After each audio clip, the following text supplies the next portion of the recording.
नमस्कार, आप देख रहे हैं दूरदर्शन किसान कार्यक्रम हेलो किसान में आप सभी का स्वागत है। मैं हूं आपके साथ मोनालिसा।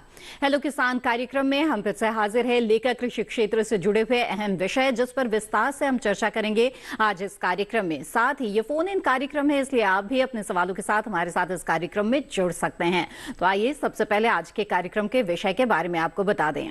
हेलो किसान कार्यक्रम में आज का विषय रहेगा बेर की उन्नत खेती और रबी मक्का में समसामयिक कार्य। ये दो महत्वपूर्ण विषय हैं जिन पर आज हम विस्तार से चर्चा करेंगे। आप अपने सवाल पूछ सकते हैं, इसके लिए आप हमारे टोल फ्री नंबर पर कॉल कर सकते हैं। नोट कर लें हमारे टोल फ्री नंबर्स 1800-113060 और 1800-113061। ये टोल फ्री नंबर है, इसलिए इसमें कॉल करने में आपको किसी तरह का पैसा नहीं लगना है, लेकिन आपको इस बात का ध्यान जरूर रखना है कि बातचीत के दौरान टीवी की आवाज बंद रखेंगे और सीधे सीधे फोन लाइन के जरिए बातचीत करेंगे। इससे बातचीत में रुकावट नहीं आएगी। बहरहाल आइए अब आगे बढ़ते हैं और हमारे विशेषज्ञ मेहमानों से आपका परिचय करा देते हैं। इस वक्त हमारे साथ मौजूद हैं डॉक्टर एस.एल. जाट, जो कि वरिष्ठ वैज्ञानिक है, भारतीय मक्का अनुसंधान संस्थान पूसा नई दिल्ली में। आपका बहुत बहुत स्वागत है इस कार्यक्रम में। धन्यवाद मोनालिसा। इसके अलावा हमारे साथ इस कार्यक्रम में जुड़े हुए हैं डॉक्टर डी.के. सरोलिया, जो कि प्रधान वैज्ञानिक है, केंद्रीय शुष्क बागवानी केंद्र बीकानेर, राजस्थान में। डॉक्टर सरोलिया, आपका भी बहुत बहुत स्वागत है। नमस्कार। जी नमस्कार। तो आइए बातचीत की शुरुआत करते हैं। और मक्का की जहां तक बात है तो हमारे देश के प्रमुख जो अनाज की फसलें हैं उनमें से एक है। डॉक्टर जाट, सबसे पहले तो इसकी खेती और इसकी अहमियत के बारे में आपसे जानना चाहेंगे।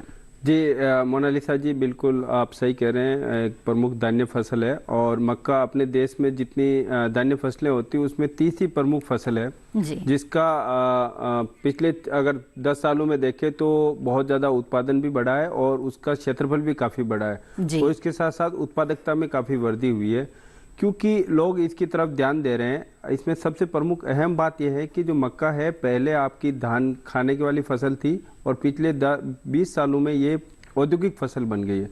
अगर हम देखें तो मक्का जितनी हमारे देश में पैदा होती है उसमें आपकी 65% आपके मुर्गी के दाना और पशु आहार में जाती है, जिसमें मुर्गी का दाना 55% के आसपास रहता है और आपका 17% के आसपास स्टार्च उद्योग में जाता है, जो स्टार्च उद्योग लगभग उसमें भी काफी जाता है। और उसके बाद में जो प्रोसेस्ड फूड प्रोडक्ट है उनका भी लगभग 7 से 10% के आसपास प्रोसेस्ड फूड प्रोडक्ट में जा रहा है, जिसके अंदर आपके बहुत सारे एक्सट्रूडेड प्रोडक्ट्स होते हैं तो उनमें भी आपका जाता है। तो ये मक्का कुल मिला के जो 85% लगभग वो आपके उद्योगों में यूज हो रही है।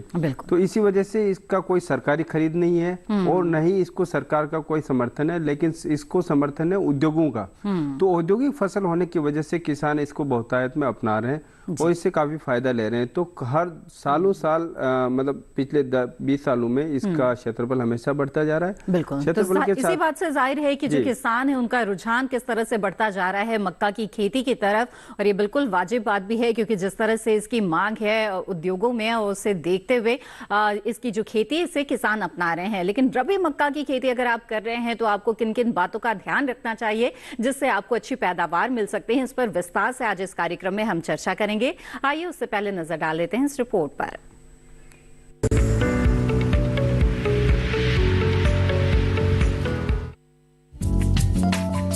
देश में अनाजों की पैदावार में मक्के का खास स्थान है। कर्नाटक, बिहार, उत्तर प्रदेश, झारखंड, गुजरात सहित देश के कई इलाकों में प्रमुख तौर पर इसकी खेती की जाती है। रबी मक्का की खेती के लिए सितंबर-अक्टूबर का महीना सर्वोत्तम है। इसके अलावा नवंबर के मध्य तक इसकी बुआई की जा सकती है। वहीं बीज की मात्रा की बात की जाए तो प्रति एकड़ जमीन में खेती के लिए करीब 8 किलोग्राम बीज की जरूरत होती है। फसल को अलग अलग रोगों से बचाना जरूरी है। रबी मक्का के लिए दोमट मिट्टी सबसे उपयुक्त होती है। इसके अलावा भारी या रेतीली मिट्टी में भी इसकी खेती के लिए उपयुक्त है। बेहतर पैदावार के लिए मिट्टी का पीएच स्तर 6.5 से 7.5 के बीच होना जरूरी है। वहीं खरीफ की फसल की कटाई के बाद खेत की 2 बार गहरी जुताई करें। गहरी जुताई के लिए मिट्टी पलटने वाले हल का इस्तेमाल किया जा सकता है। साथ ही प्रति एकड़ खेत में 48 किलोग्राम नाइट्रोजन, 24 किलोग्राम फास्फोरस और 16 किलोग्राम पोटाश की जरूरत होती है। ध्यान रहे कि बीज की बुआई 5 सेंटीमीटर की गहराई में ही की जानी चाहिए। रबी मक्का में कुल 4 से 5 बार सिंचाई की जानी चाहिए। खेत में नमी की कमी ना होने दें। साथ ही पानी के जमाव की समस्या से बचने के लिए जल निकासी की उचित व्यवस्था की जानी चाहिए।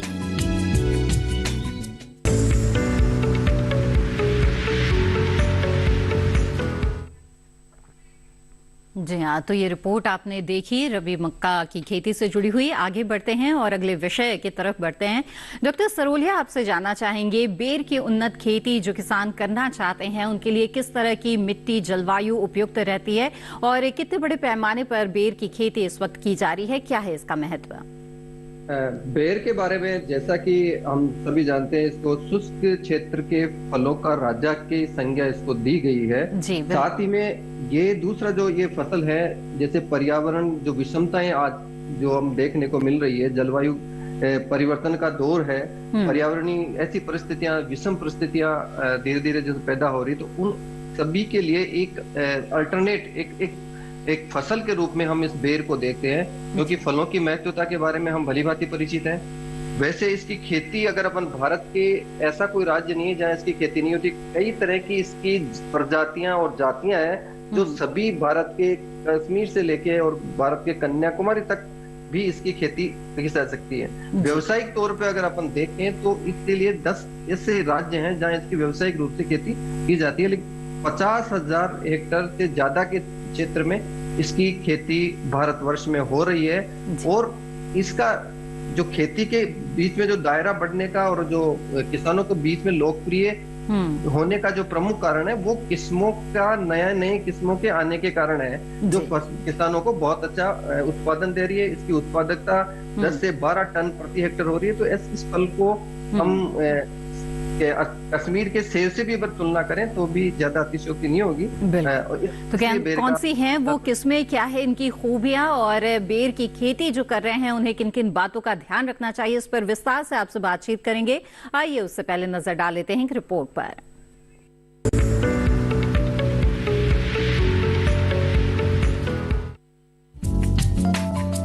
बेर को अलग अलग तरह की जलवायु और भूमि में आसानी से उगाया जा सकता है।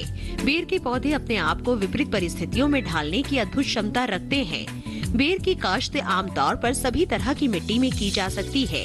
इसे उथली से लेकर कंकरीली, पथरीली, बलुई, काली, लाल और चिकनी मिट्टी में भी उगाया जा सकता है। हालांकि बलुई दोमट भूमि जिसमें जीवांश की मात्रा अधिक हो, इसकी खेती के लिए सबसे उपयुक्त है। मूसलाधार होने के कारण दूसरे फलों की तुलना में इसको बहुत ही कम पानी की जरूरत होती है। आमतौर पर फूल आने से पहले फल बनने की अवस्था में 15 से 20 दिन के अंतराल पर 2 से 3 बार सिंचाई करना फायदेमंद होता है। मई और जून महीने में 1 बाय 1 मीटर आकार के गड्ढे 6 से 8 मीटर की दूरी पर खोद लिए जाने चाहिए। इसके बाद इन गड्ढों को खुला छोड़ देना चाहिए और फिर इनमें सड़ी हुई गोबर की खाद 20 से 25 kilo, super phosphate 1 kilo, parathion 2%, चून 100 ग्राम डाल देना चाहिए। शुरुआत के 2 से 3 वर्षों में पौधों का ढांचा मजबूत करने के लिए उनकी काट छांट करना बहुत जरूरी होता है। बेर के पौधों में छाड़ी नुमा फैलने की प्रवृत्ति होती है, इसलिए उन्हें सुधाई करके पेड़ नुमा बनाया जाता है। ढांचे को मजबूत बनाने के लिए ये जरूरी है कि एक ही जगह पर एक से ज्यादा शाखाएं न रखी जाए। ये कुछ जरूरी सलाह है जिसका ध्यान रखा जाए तो बेर की उन्नत खेती की जा सकती है।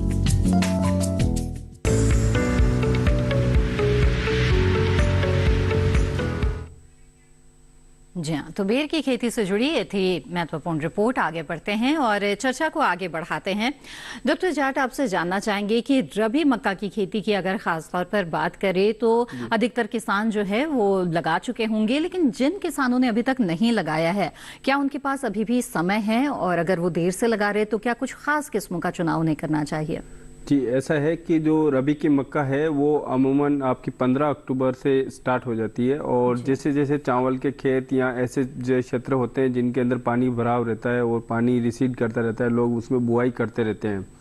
तो इसकी बुआई 15 दिसंबर 20 दिसंबर तक भी चलती है।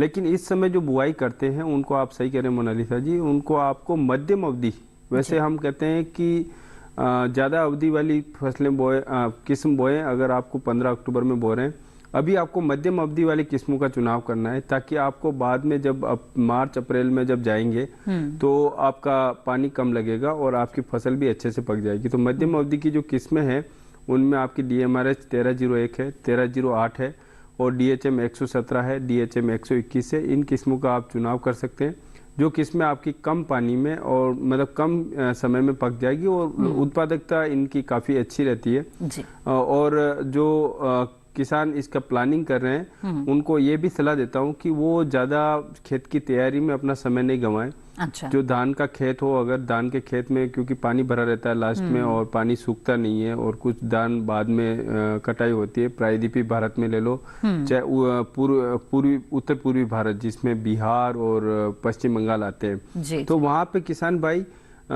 खेत में जुताई करने का नहीं करें, वो आप बिना जुताई के ही मक्का की बुआई कर दें।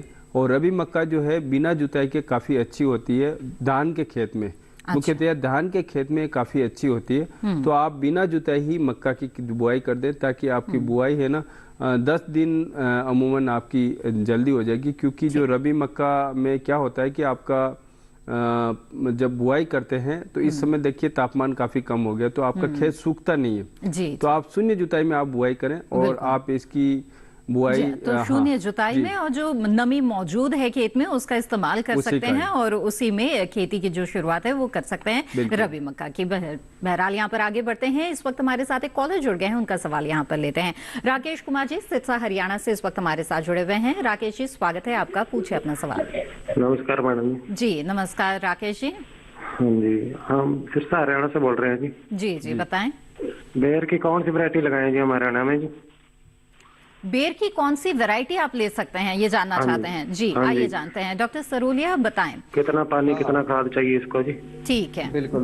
बेर के लिए जो किस्में अपने क्षेत्र के अनुसार जो संस्तुत की जाती है वो हरियाणा एग्रीकल्चर यूनिवर्सिटी जो अपने हरियाणा में है, वहाँ के लिए 2 तरह की इसमें किस्मों की जो कैटेगरी होती है वो होती है। पहली कैटेगरी होती है जो अर्ध शुष्क क्षेत्र में, तो हरियाणा अर्ध शुष्क क्षेत्र में आता है, तो वहां के लिए जो की गई रिकमेंडेड की गई जो किस्में हैं उसमें उमरान है, बनारसी कड़ाका है, सानोर है, मेहरून है और इसी के साथ एक गोमा कीर्ति है। इस तरह की किस्में और थाईबेर भी आजकल प्रचलन में है, तो ये किस्में वो लगा सकते हैं। लगाने से साथ साथ एक जरूर ध्यान दें, एक ही किस्म का चुनाव न करें। 10% पॉलिनाइजर किस्मों को साथ में लगा के उस बगीचे को अधिक उत्पादक बनाया जा सकता है, ये जरूर ध्यान रखें। ये थोड़ा सा उनको किसान को ध्यान में रखना है।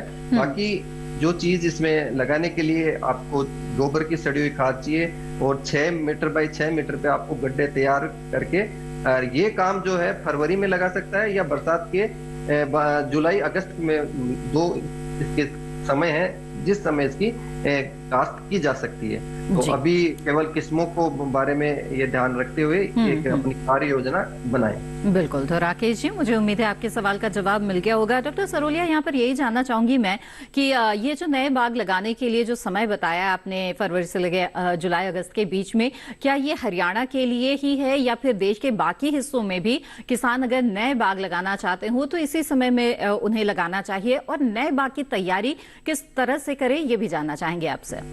ये बहुत बड़ा ही एक किसानों के लिए एक बहुत ही आम बात होती है कि अपन जब भी कोई भी बाग लगाते हैं तो जब 2 तरह की अपने फलदार वृक्ष होते हैं, एक होते हैं पर्णपाती जिसकी पत्तियां गिरती है।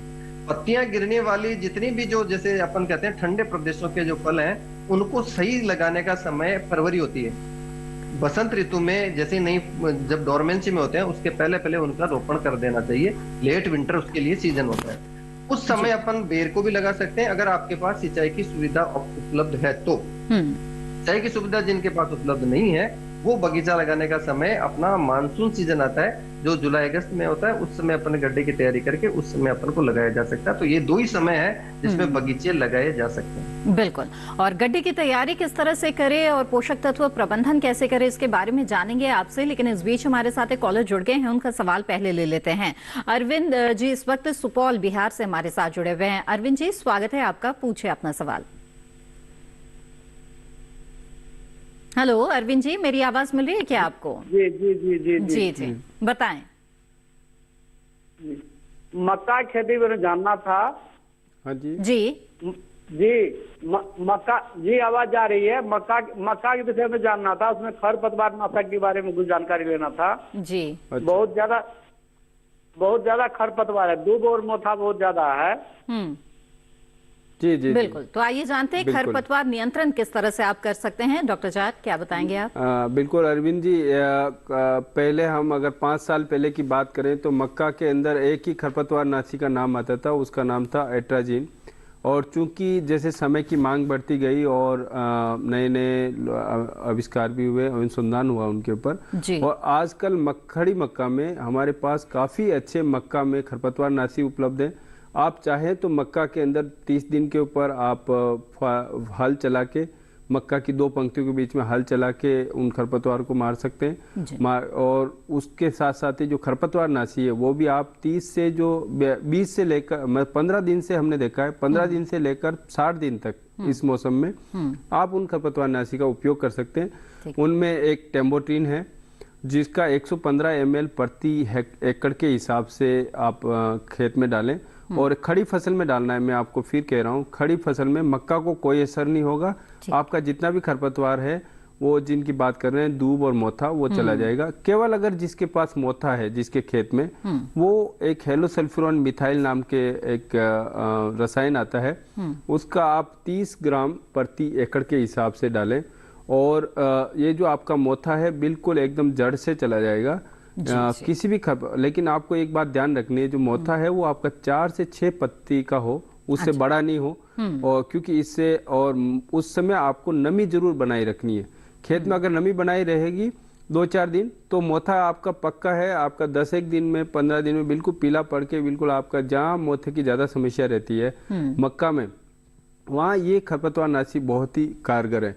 इसके साथ साथ ही एक खरपतवार नाशी हो रहा है टोप्रामेजोन, उसका भी आप प्रयोग कर सकते हैं आप खड़ी फसल के अंदर। तो मैंने आपको टोप्रामेजोन बताया, टेम्बोट्रिन है, और हेलोसल्फ्यूरॉन मिथाइल वहां पे जहां पे आपको केवल मोथे की समस्या है।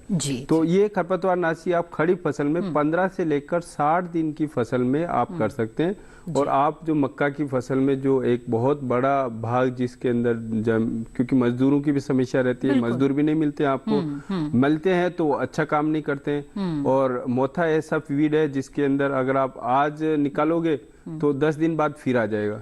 तो इन चीजों से निजात पाने के लिए आपके पास ये बहुत अच्छे ऑप्शन है आज की डेट में। तो इनका प्रयोग करके आशा है कि बाकी किसान भाई भी इसका प्रयोग करके अच्छी फसल लेंगे। बिल्कुल अरविंद जी, उम्मीद है कि इस सुझाव पर जरूर आप अमल करेंगे। और आपने जाना विस्तार से कि किस तरह से खरपतवारों से आपको छुटकारा मिल सकता है, और खास तौर पे खरपतवार नाशी जो है उसका इस्तेमाल किस तरह से करना है, इसके बारे में भी यहाँ पर आपने जान लिया। इसी के साथ हेलो किसान कार्यक्रम में वक्त हो गया एक छोटे से ब्रेक का। हम जल्द हाजिर होंगे, आप बने रहें दूरदर्शन किसान पर।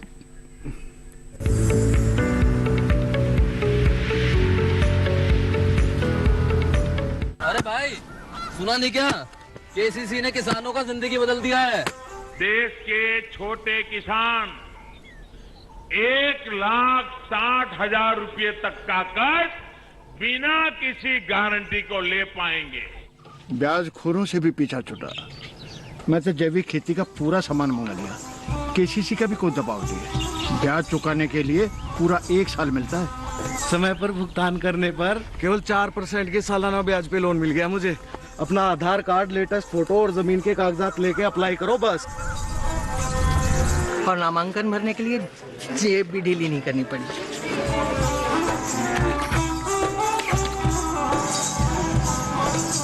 चाचा, उधार चुकाने के 24 घंटे के बाद उतने ही पैसे वापस निकाल सकते हैं। केसीसी ने किसानों की जिंदगी वाकई बदल दी है। तो आप भी किसान क्रेडिट कार्ड अपनाएं और सहजता से ऋण पाएं।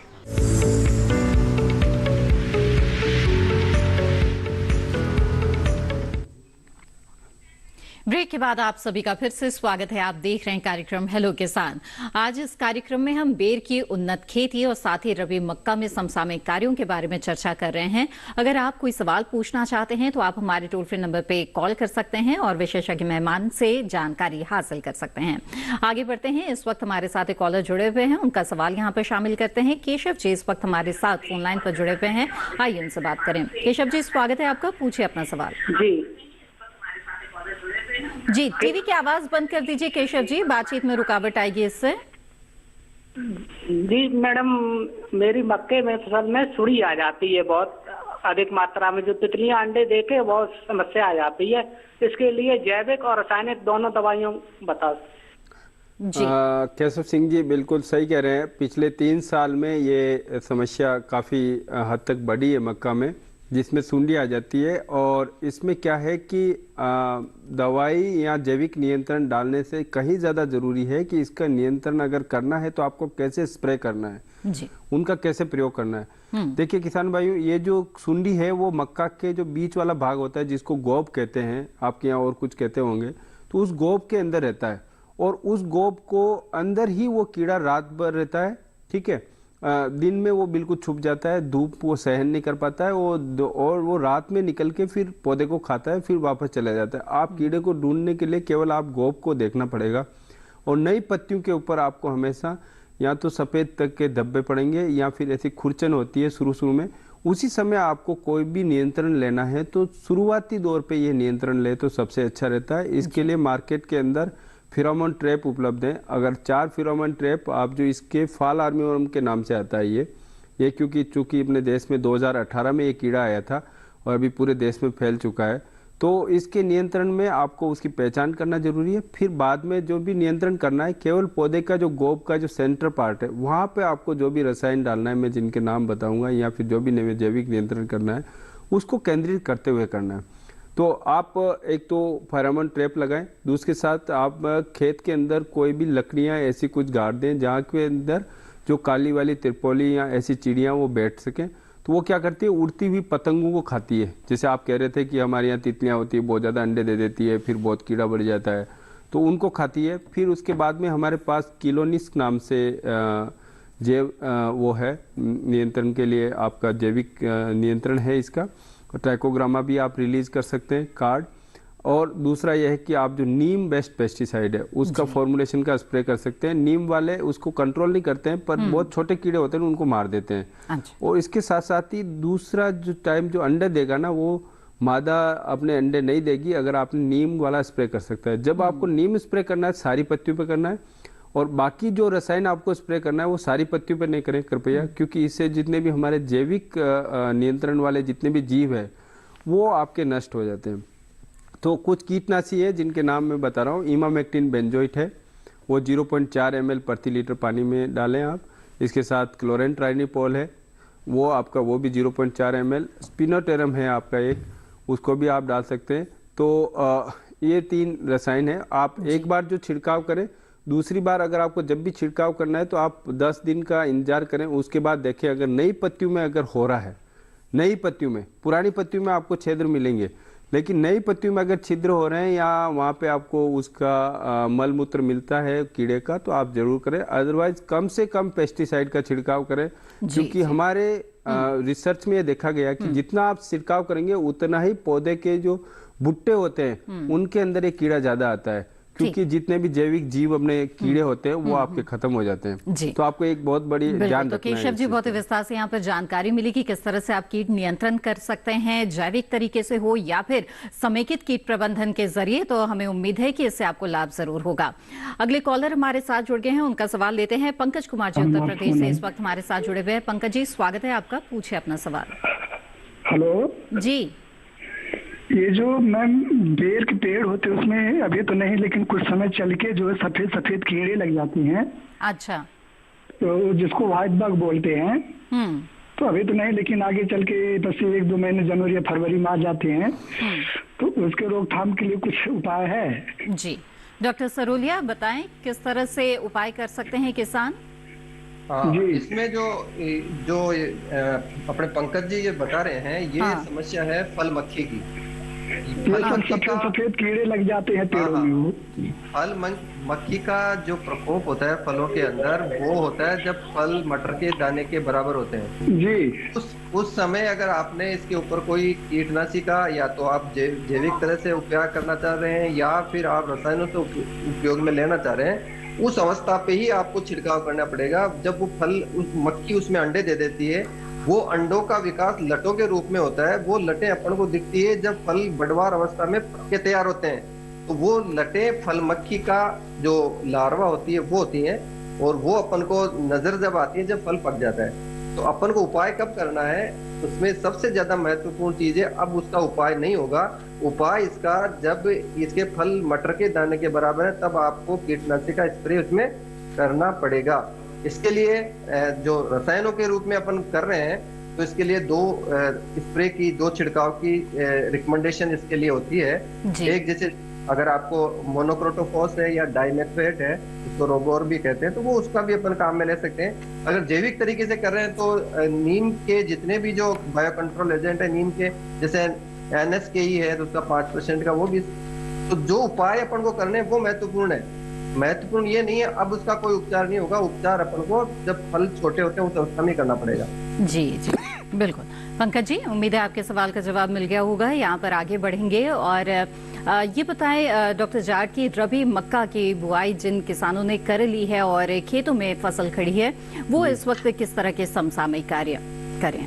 देखिए, जिसने रबी मक्का की बुआई कर ली है और जिनके खेतों में मक्का खड़ी है, उनमें आपको 2-3 चीज़ों का ध्यान रखना है, क्योंकि काफ़ी टेम्परेचर डाउन हो रहा है। ठीक है, जो रबी मक्का है मुख्यतः मेरे यहाँ बिहार, बंगाल और प्रायद्वीपीय भारत में होती है। जी जी। तो वहाँ पे क्या है कि किसानों को ये ध्यान रखना है कि कभी टेम्परेचर 10 डिग्री से कम हो तो आपको उस समय सिंचाई जरूर करते रहना चाहिए, इससे कभी कभी पाला मार देती है, तो उस चीज़ का ध्यान रखना है। दूसरा ये खरपतवार नियंत्रण का है, जो हम पहले बात कर चुके हैं। बिल्कुल। आप चाहे खुरपी लगा के करें, लेकिन जो अगर जितने भी खरपतवार हैं उनको जड़ से उखाड़ेंगे तो वो बार बार नहीं आएंगे।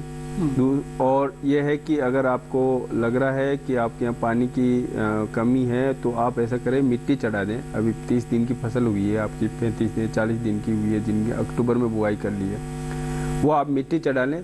और मिट्टी चढ़ाने से पहले एक बार जरूर उनकी पौधों की जड़ों में यूरिया दे दें, और यूरिया चढ़ा देने के बाद आप मिट्टी चढ़ा लें। यूरिया के साथ आप पोटास भी दे सकते हैं, पोटास का भी काफ़ी असर पाया गया है। आप 20 किलोग्राम प्रति एकड़ की दर से उसमें पोटास भी डाल सकते हैं। तो यूरिया के साथ आप पोटास मिक्स करके आप पोटास डाल दीजिए। इसके साथ आपको जो मेन चीज़ रखनी है वो कीड़े का प्रबंधन का है जी। जो कीड़े के प्रबंधन में मैं एक बात पीछे बताना भूल गया था कि जो पौधे का गोब है उसको ही, सेंटर पार्ट को ही, जो एक पत्ती है उसी में के अंदर कीटनाशक डालना है। और आपको जो बूम स्प्रेयर आता है, जो ट्रैक्टर के पीछे बड़ा वाला स्प्रेयर आता है, वो स्प्रेयर तो आप नहीं करें तो ये अच्छा है, क्योंकि ये कीड़ा का जो लाइफ साइकिल है वो 15 दिन का होता है। ये कीड़ा 15 दिन तक रहता है, उसके बाद मर जाता है, उसका प्यूपा बन जाता है। ठीक है, तो अगर आप नहीं करेंगे तो क्या होगा कि जितने भी आपके जैविक नियंत्रण वाले जितने भी जीव है वो आपके जिंदा रहेंगे। आपका ये कीड़ा तो नहीं मरेगा। ये कीड़ा जब ही मरेगा आप एक पौधे के ऊपर आप स्प्रे कर रहे हैं। कोई किसान भाई कहते हैं, असमर्थता व्यक्त करते हैं कि ऐसा करना डॉक्टर साहब नहीं है हमारे लिए, क्योंकि हमारी तो बहुत बड़ी जमीन है, हम लोग नहीं कर पाएंगे। तो मैं उनको एक ही बात कहता हूँ, आप मत करिए इसमें। आप नहीं करोगे तो और अच्छा रहेगा। ये कीड़ा अपने आप भी नियंत्रण हो जाता है, क्योंकि ये कीड़ा 200-300 सालों से मक्का के साथ जुड़ा हुआ है और मक्का को ही ये सबसे ज्यादा पसंद करता है। वैसे तो ये 80 दूसरी स्पीशीज पे भी पाया गया है, लेकिन मक्का को इतना पसंद करता है कि आपके यहाँ अगर 20-25 पौधे भी होंगे ना मक्का के, तो ये कहीं न कहीं से उड़ के और आपके यहाँ आ जाएगा। तो मेरा यही निवेदन है कि आप बूम स्प्रेयर से बिल्कुल स्प्रे नहीं करें। आपको जो भी स्प्रे करना है एक एक पौधे को टारगेट करके करें, या आप नहीं करें। बिल्कुल ठीक है। डॉक्टर जाट, माफ कीजिएगा, यहाँ पर आपको रुकना पड़ेगा। इस वक्त हमारे साथ कॉलर जुड़ गए हैं, उनका सवाल ले लेते हैं। यहाँ पर दीप सिंह जी इस वक्त शाहजहांपुर मध्य प्रदेश से जुड़े हुए हैं, आइए उनसे बात करते हैं। दीप जी, स्वागत है आपका, पूछे अपना सवाल। हेलो। हाँ जी, दीप सिंह जी आप अपना सवाल पूछ सकते हैं। मैं मध्य प्रदेश से बोल रहा हूँ, शाहजहांपुर जिले से। ठीक है, बताएं। मैंने बेर का पेड़ लगाया है, एप्पल बेर का। अच्छा, ठीक है। तो उस बेर में जो लगे हुए हैं वर्तमान में उनमें कीड़े पड़ रहे हैं। अच्छा, ठीक है, कुछ बताना चाहेंगे किस तरह के कीड़े हैं? उसमें काले कीड़े लग रहे हैं। अच्छा, डॉक्टर सरोलिया बताएं किस तरह से नियंत्रण करें? हाँ दीप सिंह जी की थोड़ा सा और बताने पड़ेगा। जो काला कीड़ा है वो फल के अंदर है या गुठली के अंदर है, या किस तरह का, किस अवस्था में आपका बेर है, वो थोड़ा सा बताइए। दीप जी, मेरी आवाज मिल रही है क्या आपको? हाँ मिल रही ना आवाज। जी जी, बताएं ये कीड़े कैसे नुकसान कर रहे हैं? क्या फलों में ये कीड़े लग रहे हैं? क्या गुठली वर्तमान जो फल लगे हुए हैं ना? जी जी। हाँ जी। तो उसमें अंदर गुठली में जो उसका वो होता ना गुठली, जी हाँ जी, अब समझ गया। ठीक है, ठीक। उसमें से अंदर कीड़े लग रहे हैं, मतलब उसमें से पेड़ खराब हो रहा है। जी बिल्कुल। हाँ, ये मैं समझ गया। देखो, ये जो समस्या है इसको अपन कहते हैं गुठली का घुण, जिसको स्टोन विविल कहते हैं। ये जैसे आम की गुठली के अंदर कीड़ा लगता है, इसी तरह बेर की गुठली के अंदर कीड़ा रहता है जी। इस कीड़े के कारण दो समस्या, फल जो होता है, एक तो फल का जो आकार जिस तरह का फल को लेना चाहिए वो आकार फल का नहीं बनता है, पहली बात। दूसरी बात, इससे फल की मार्केट वैल्यू खत्म होती है और बाकी स्वास्थ्य की दृष्टि से ऐसे फलों को खाया जा सकता है, नुकसान नहीं करता है, क्योंकि कीड़ा है वो फल के अंदर है। अब इसको उपाय का जो काम है वो उपाय है, इसका उपाय भी उसी तरह है फल मक्खी की तरह। अब इसका उपाय संभव नहीं है, कीड़ा अंदर जा चुका है जी। पहली बात है, डीप प्लोइंग करें। गहरी जुताई आपको गर्मी में उस उद्यान में करोगे तो उसमें 50% तक इसके स्टोन विविल की समस्या को कम किया जा सकता है। इसकी कीड़ों को पहचानने का तरीका है, जब बेर में फुटान आता है तो चींटी की जैसा भूरे रंग का कीड़ा होता है, जिसकी पूंछ ऊपर से ऐसे उठा के बिच्छू की तरह उठा के वो घूमता नजर आता है, वो स्टोन विविल होता है। तो उस दशा में ही रसायनों का उपयोग अगर एक स्प्रे कर दिया जाता है, चाहे वो आप इमिडा का करो, चाहे आप डाइमेथोएट का करो, या आजकल जो रसायन कई नए आ रहे हैं जैसे इंडेक्सोकार्ब है या स्पाइनोसेड है, इनका स्प्रे उस समय ही ज्यादा कारगर रहता है। अब अपन काफी कम मात्रा में जो स्प्रे है वो करने की मैं सलाह दूंगा, क्योंकि अब बेर बढ़वार की अवस्था में और जो आपका कीड़ा है वो गुठली के अंदर जा चुका है, तो वो नुकसान आपको दवाइयों का ज्यादा खर्चा बैठेगा और उसका कंट्रोल काफी हद तक कम होगा। ये ध्यान आपको अगली फसल के लेने के समय ध्यान दें, और ये जो छिड़काव है वो सही समय पे सही दशा में करें तो ही वो अपन को अच्छा उसमें काम फायदा मिलेगा। बिल्कुल दीप सिंह जी, उम्मीद है आपके सवाल का जवाब मिल गया होगा आपको और आप जरूर इस सुझाव पर अमल करेंगे। हेलो किसान कार्यक्रम में वक्त हो चला है एक और छोटे से ब्रेक का। जल्द हाजिर होंगे, आप बने रहें दूरदर्शन किसान पर।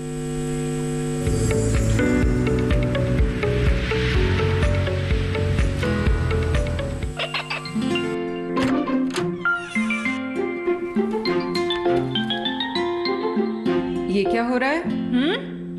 काशवी, इतने कम मार्क्स? काशू बेटा पढ़ा करो, पढ़ोगी नहीं तो आगे कैसे बढ़ोगी? मम्मा, मैं भी तो आपसे यही कहना चाहती हूँ, पढ़ा करो। आप पढ़ोगे नहीं तो आगे कैसे बढ़ोगे? मतलब? वो देखो, सिर्फ बैक पर छपा ऑर्गेनिक नहीं, ऑर्गेनिक का निशान पहचानिए। पीजीएस ऑर्गेनिक का ये लोगो उन किसानों की पहचान है जो आज भी परंपरागत विधि से रसायन मुक्त खेती कर आपके लिए शुद्ध फसल उपजा रहे हैं।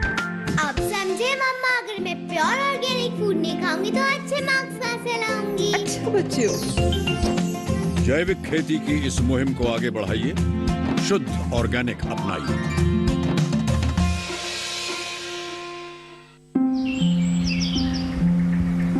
अरे क्या कर रहा है? इधर इधर इधर, हम बोल रहे हैं तेरे बीजू का। पुतला बोल रहा है? हाँ, पक्षियों से तो हम खेत को बचा लेते हैं, पर इन घातक रसायनों से कैसे बचाएं? मतलब? देख बेटा, तू जो ये अंधाधुंध रसायन मिलाता है ना, मिट्टी की सेहत बिगड़ने लगी है, और जब माटी ही कमजोर पड़ जाएगी तो उपज कैसे सेहतमंद होगी? हाँ? अरे पहले ऐसा नहीं था, पूछना अपने बड़े बुजुर्गों से, कैसे फसल लहलहाती थी, शुद्धता झलकती थी। हाँ, माटी भी तंदुरुस्त और लोग भी। पहली वाली बात कहाँ? पर अब तो सभी डाले हैं। सब नहीं, आज भी लाखों जागरूक किसान परंपरागत विधि से फसल उगा रहे हैं, खर्चा कम और उपज की कीमत भी बेहतर पा रहे हैं। ठीक है भाई, मैं भी आज से जैविक खेती शुरू करूंगा। माटी से प्रेम की परंपरा है परंपरागत खेती।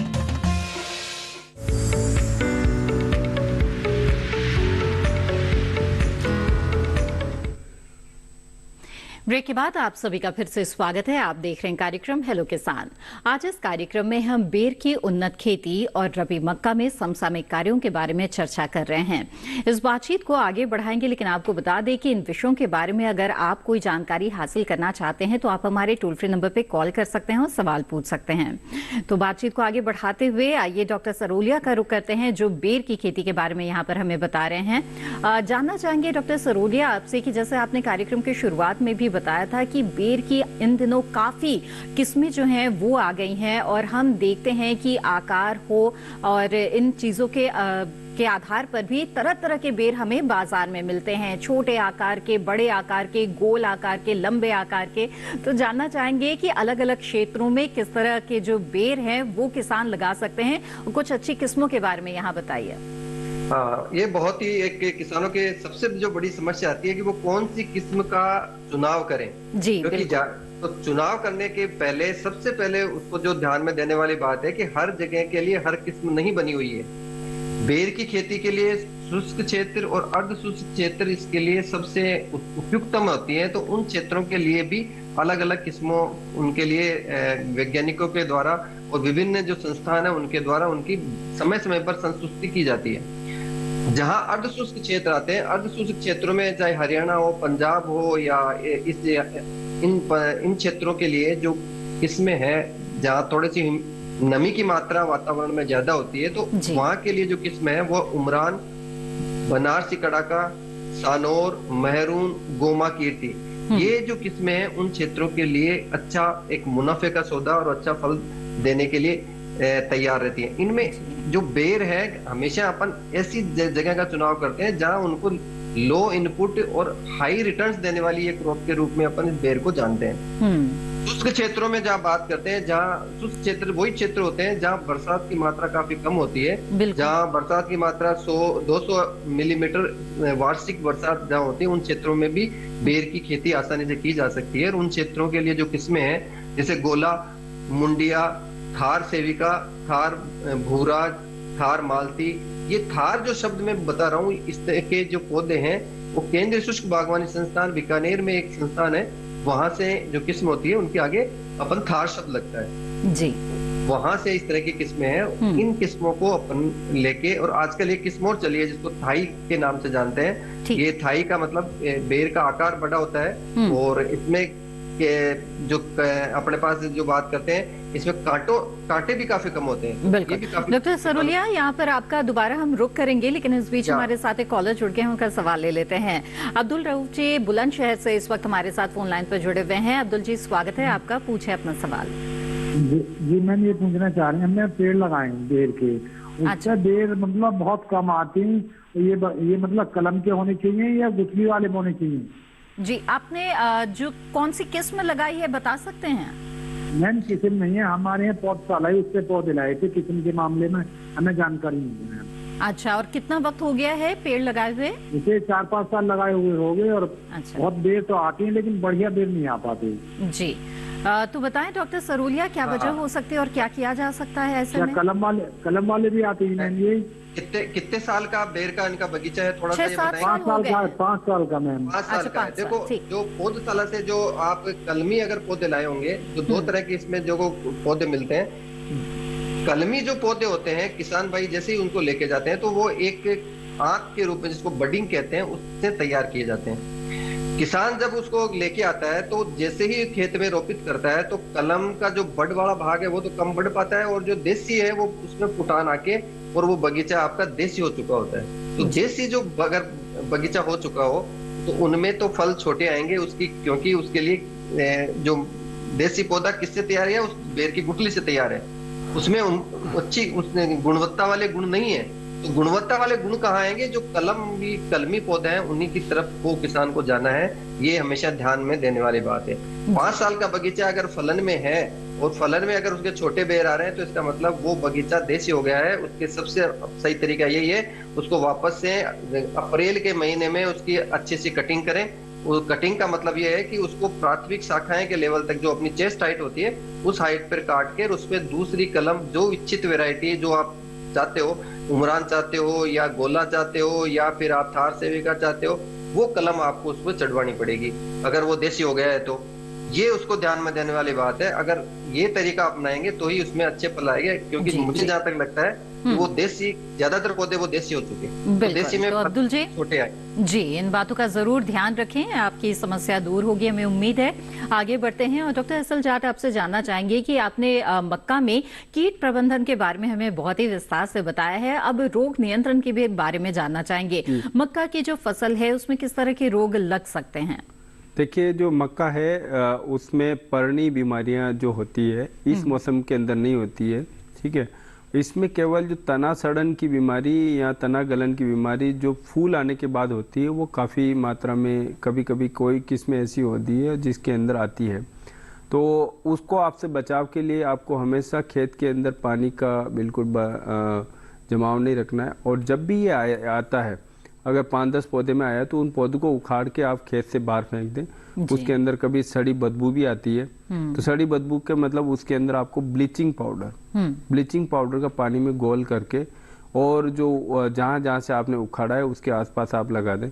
और जो फूल आते हैं ना उस समय ये पौधे में ज्यादा आती है बीमारी। अच्छा। उसके अलावा जो आपको जो पौधों की संख्या है वो बहुत ज्यादा नहीं रखनी है। कभी कभी क्या होता है, किसान देखता है मैं बहुत ज्यादा रख दूं, तो उसकी वजह से भी कभी कभी क्या होता है कि ये तना गलन वाली बीमारी है।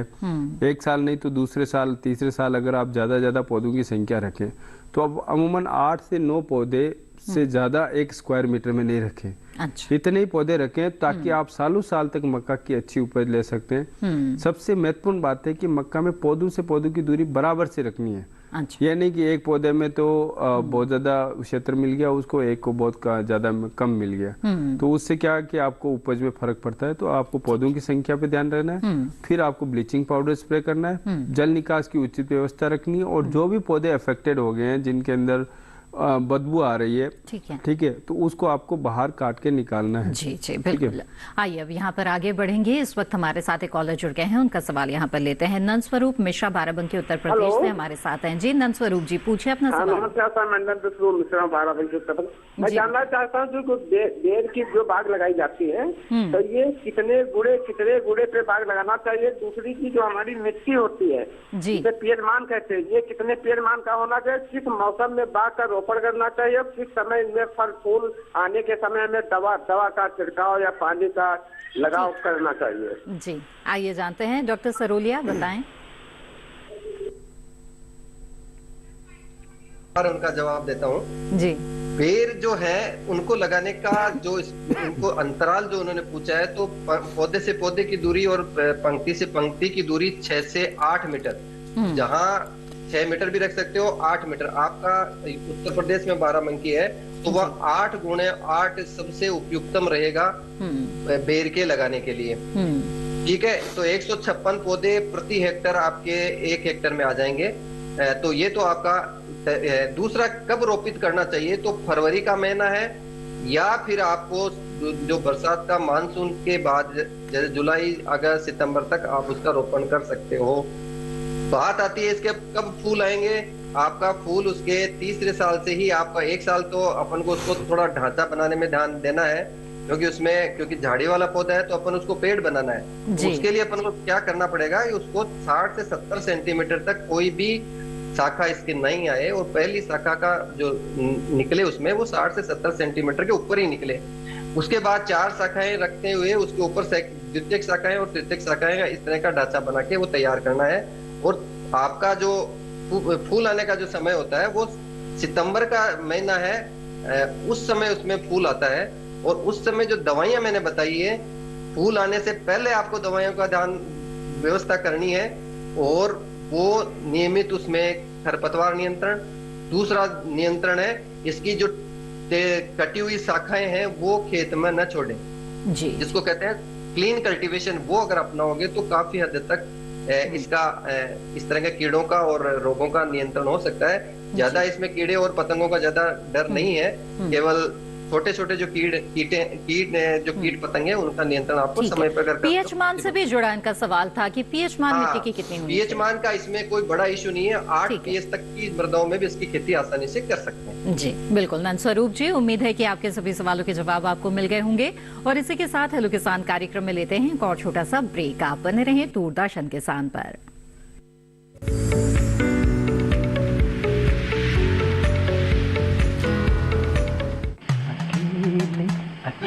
अरे वाह भैया, अकेले अकेले। अरे तू भी ले, पर खाएगा कैसे? मैं ऑर्गेनिक खेती की बात कर रहा रे बेटे। अकेले अकेले खेती कब तक करेगा? मतलब गांव में 20-25 किसानों का समूह बना के पंजीकरण करवा ले, फिर सरकारी ट्रेनिंग भी मिलेगी और मुफ्त जैविक बीज खाद भी। फिर पीजीएस ऑर्गेनिक की सरकारी मोहर के साथ तेरी उपज आकर्षक पैक में पहुंचेगी बड़े बाजार तक। अच्छा? हाँ, अरे भाई कहाँ चल दिया? सबको साथ लाने, आमदनी बढ़ाने। तो किसान भाई समझ गए ना, साथ मिलकर ऑर्गेनिक खेती कीजिए, अपनी परंपरा को आगे बढ़ाइए, ज्यादा मुनाफा कमाइए। माटी से प्रेम की परंपरा है, परंपरागत खेती।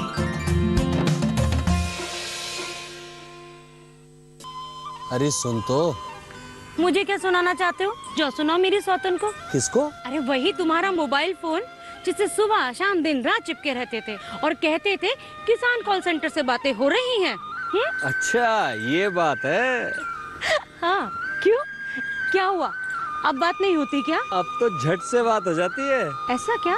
हाँ, अब तो ज्यादा लाइनें और खास तकनीक के कारण खेती के माहिरों से तुरंत बात हो जाती है। और अगर कभी लाइन व्यस्त हो तो अपनी समस्या फोन पर रिकॉर्ड करा दो, वहाँ से फोन आ जाता है और समस्या की हल का मैसेज भी आ जाता है। ये देखो आ गया। अरे वाह, इसका मतलब इंतजार की घड़ी अब खत्म। हाँ। तभी मैं सोचूं कि आजकल मुझ पर इतना प्यार क्यों आ रहा है। कृषि संबंधी समस्याओं का अपनी भाषा में तुरंत हल पाने के लिए पूरे भारत में किसी भी फोन से हेल्पलाइन नंबर पर संपर्क करें। किसानों का दोस्त किसान कॉल सेंटर।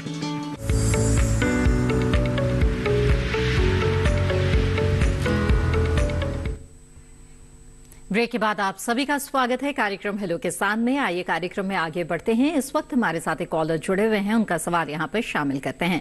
संतोष कुमार जी हमारे साथ कटिहार बिहार से फोन लाइन पर मौजूद है। संतोष जी स्वागत है आपका, बताइए क्या जानना चाहते हैं? हाँ, मेरा रवि मक्का से है जी, बताएं। पहला सवाल है मेरा कि 20 से 25 रोज का पौधा जो है उसमें गब्भा सूखने लगता है। अच्छा। और दूसरा सवाल है कि 25 से 30 दिन का जो पौधा होता है वो ऊपरी भाग में शीर्ष की तरफ जो है पत्र लपेटक वाला बीमारी। अच्छा, ये दोनों का निदान। पत्ती लपेटक आप कह रहे हैं? जी। जो शीर्ष भाग है उसमें पत्ती लपेटक बीमारी लग रही है। जी जी। अच्छा ठीक है। देखिए जो आपका शुरू में जो आप कह रहे हैं बीच का जो पौधे का भाग सूख जाता है, ये जब आप अक्टूबर या उससे पहले जब लगाते हैं तो ये समस्या आती है और इसमें तना भेदक लगते हैं। तो वो तना भेदक से बचने के लिए आपको शुरू का जो 10 से 20 दिन का पौधा है उसमें आपको ध्यान रखना है। और ये जो मैं पिछला जो कीड़ा का जिक्र कर रहा था फाल आर्मीवर्म, उससे भी ज़्यादा नुकसानदायक होता है क्योंकि ये पूरे पौधे को ही मार देता है। और मक्का में अगर पौधे की संख्या कम हो जाती है तो आपको उपज में काफ़ी फर्क पड़ता है। तो आपको जो ये तना भेदक है इनसे बचने के लिए आप जो क्लोरेंट्रानिपोल है उसका 0.4 ml प्रति लीटर के हिसाब से, अगर आपको लग रहा है कि ऐसे तना भेदक की आने वाली समस्या है वहाँ पे, तो आप जल्दी अगर बुआई करते हैं मक्का की, जिससे क्योंकि आपका अवधि भी बढ़ती है और आपकी उपज ज़्यादा आती है, तो उस समय आप इसका छिड़काव जरूर करें। और ये आपको मैं फिर बता देता हूँ 10 से 20 दिन के बीच में आपको ज़रूर ध्यान रखना है। उसके बाद ये पौधे को नहीं मारता है। और जो बाद में जो आपके पत्ती लपेटन की या ऐसी आती है वो भी इसी कीड़े का ही एक अलग रूप होता है, जिसमें वो क्या करता है कि कभी पत्ती को ऐसे मोड़ देता है या बीच में ऐसे उसको जोड़ देता है। तो आप इस क्लोरेंट्रानिपोल का छिड़काव करेंगे अगर 20-25 दिन पे एक बार, तो वो उसमें आपका फाल आर्मीवर्म भी मिल जाएगा, अब ये भी हो जाएगा। लेकिन फाल आर्मीवर्म के लिए एक चीज़ और बता देता हूँ, जो एक साइनेंट्रोल प्लस थाइमिथोक्सम का एक मिक्सचर आता है, उसे 6 ml प्रति किलोग्राम बीज के हिसाब से अगर आप उपचारित करते हैं तो 20 दिन तक आपका जो फसल है वो बिल्कुल उसके ऊपर फाल आर्मीवर्म नहीं आएगा और वो दूसरे कीड़ों से भी काफ़ी हद तक बचाव करता है। तो आप बीज उपचारित करके बोएं, फिर आप क्लोरेंट्रानिपोल का छिड़काव करें और फसल को हमेशा देखते रहें। अगर आपको जरूरत पड़ रही तो अर्ली में जो 10 से 20 दिन की बहुत ही जरूरी है अवस्था, जिसमें पौधे के मरने की संभावना रहती है, तो मुझे लगता है कि आप ज्यादा अच्छे से देखभाल कर पाओगे। बिल्कुल। तो संतोष जी अपने खेतों की निगरानी लगातार करते रहें और जो सुझाव दिए हैं डॉक्टर असलजाग ने उस पर जरूर अमल करें, इससे जो समस्या है वो नहीं होगी। आगे बढ़ते हैं और डॉक्टर सरोलिया आपसे जानना चाहेंगे कि बेर के स्वस्थ पेड़ों के अगर बाग है तो कितने साल तक किसान उससे उत्पादन हासिल कर सकते हैं, और जो पुराने बाग हो गए हैं उनके पुनरुद्धार के लिए भी क्या कुछ खास जानकारी यहाँ आप देना चाहेंगे? ये दोनों ही बड़े समसामयिक प्रश्न है कि अपन जो बाघ है उसकी जो इकोनॉमिक लाइफ की अपन बात करते हैं तो बेर के केस में 25 से 30 साल आसानी से अपन एक अच्छा बाघ से उत्पादन ले सकते हैं। बिल्कुल। बात आती है जो बगीचे पुराने हो गए, पुराने या जिनको जीर्णोद्धार की आवश्यकता है उसको कैसे पहचाने। जैसे बेर है, बेर जो भी किस्म का बेर है उसकी जो फलों का आकार छोटा हो जाएगा, पत्तियों की जो सघनता है वो कम हो जाएगी।